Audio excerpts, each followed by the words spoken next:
This is my final presentation. I am a Cherokee male Indian living in 1835.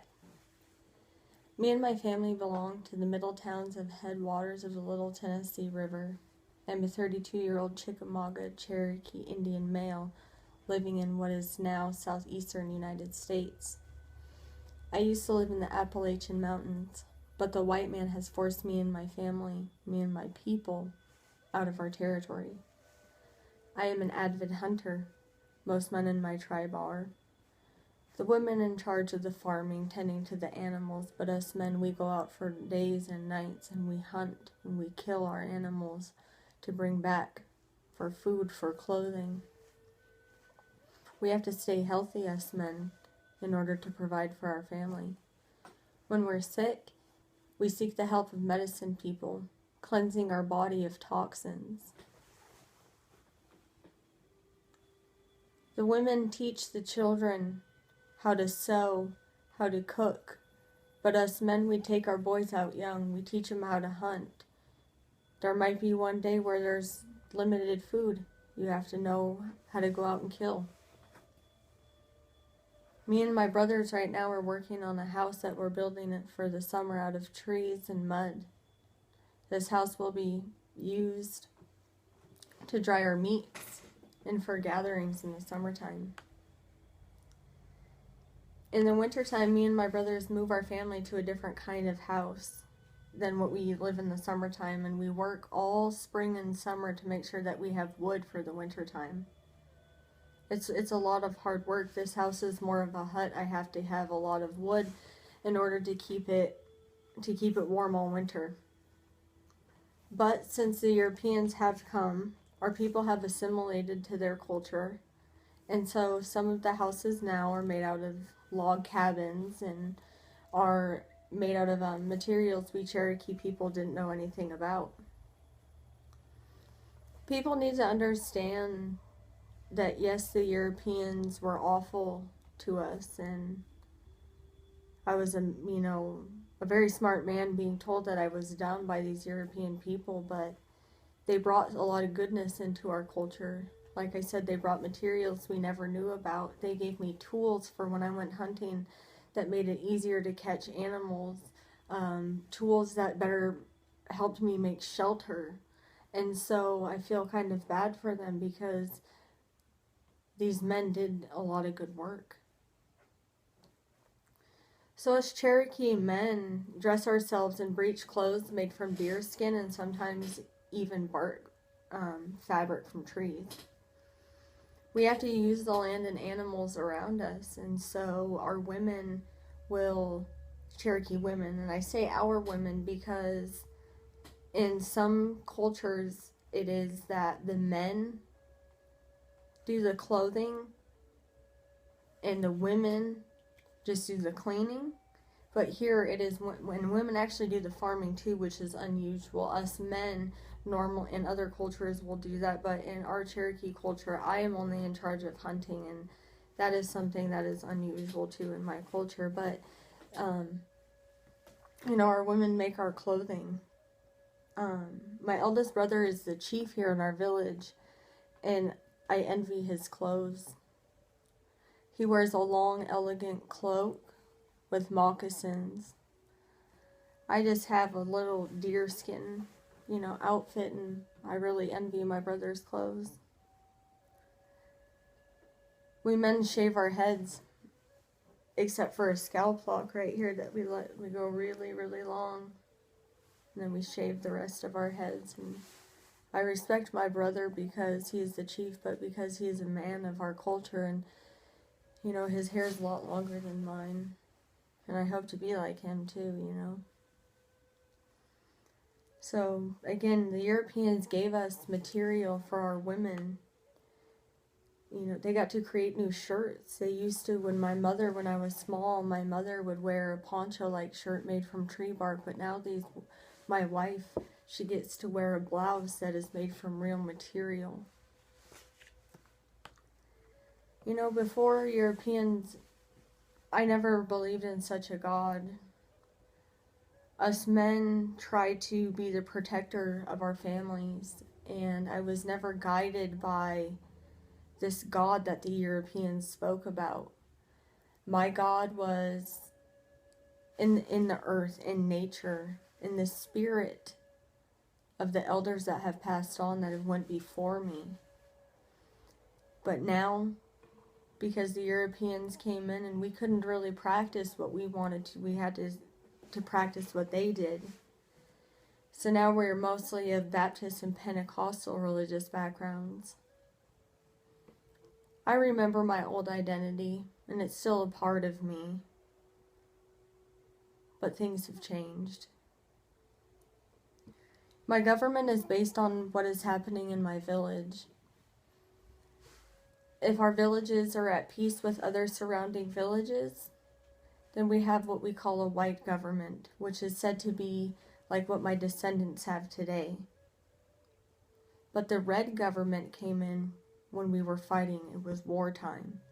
These people were able to make decisions that the white government did not have authority to make these decisions. And so the red government came in. I was a man and I had to fight.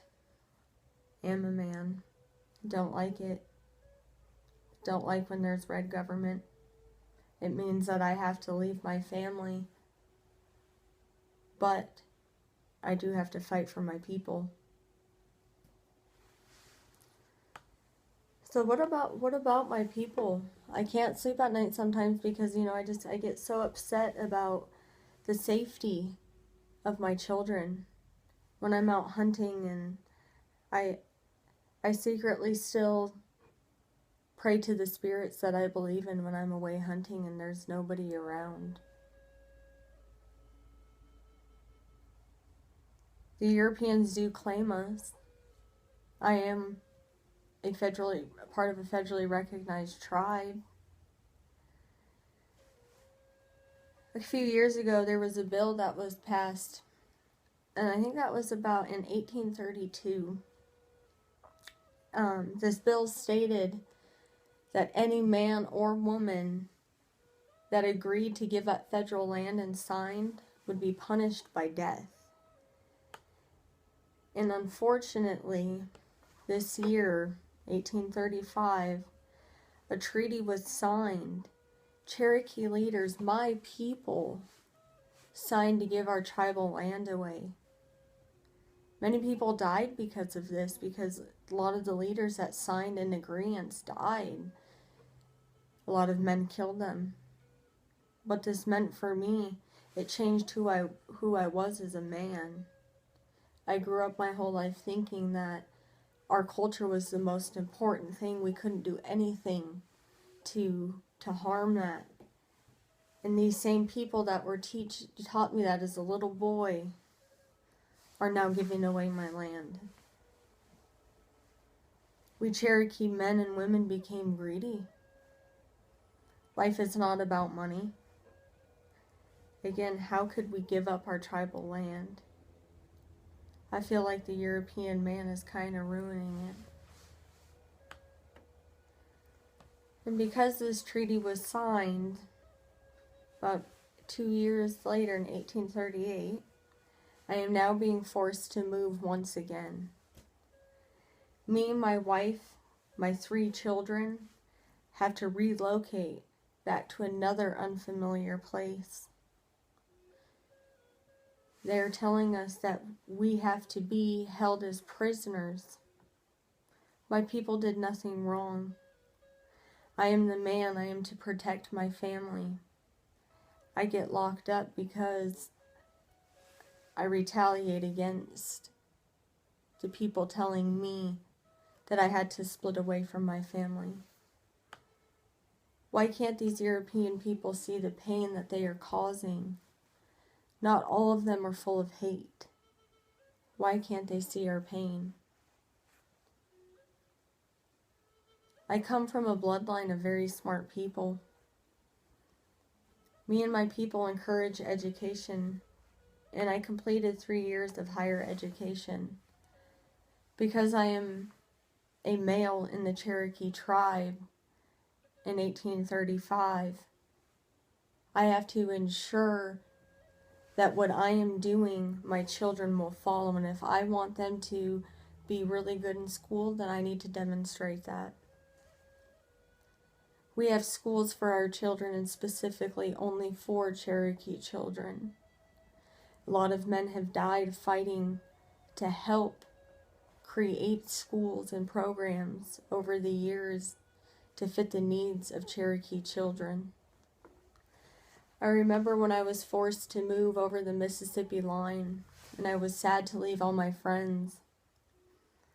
It was in 1816, so that was many, many years ago, but I can still feel the sadness, and I can remember crying and feeling just so lost. Before my time, and actually before the contact of the Europeans, people didn't have a written language in Cherokee. There was nothing that other cultures could come in and say, okay, we understand this language. And man, a Cherokee man created our language. He used a series of symbols and somewhat cursive letters. And it wasn't until the Europeans came that they made us learn how to write in their language. And it was very hard for me. I was when, at this time I was already out of school and working and trying to provide for my family, and I had to learn something new, and it was very, very difficult for me. Being the male, I was away from home a lot, like I said, hunting and building, and so sometimes the Europeans would come on trips with us, and we had to be very careful about the kind of practices we participated in, because if it interfered with their practice, we could get in trouble. And so, during this time, it was just really scary. And I was the provider, and I could not be told by another male that I was incompetent. Now, I was incompetent in some things in their system, but they were incompetent to my system, to the Cherokee people's system. And essentially, we all had to assimilate, and today we are now using the English alphabet. So today my people are federally recognized. Although conflict does occur on the reservations, my people are guarded by laws and legislations. We make up over 7,000 square miles in Oklahoma, which is 110,000 Cherokee people. My descendants believe that they should live how they did back in the day, but there are modernized things. In 1835, there was no casinos on the reservations. There was no legislations, but there are now. And although the casinos have brought some greed and some crime, it has also prospered my people. And the blood that was shed for my people in the Trail of Tears in 1838 and 39 is so disheartening. Over 4,000 of my people were killed. And dying innocent is not okay. And really, dying a criminal is really not okay. The United States approved this, and again, why so many lives could have been spared. And today, 2015, Cherokee people are alive. The reservations have modernized homes and technology. Each village does remember their ancestors and culture. Life was made easier for my people as time progressed. Not everything has been settled, but my people today are stronger and smarter because of the fight we fought in 1835, and I am proud to be a Cherokee man living in 1835.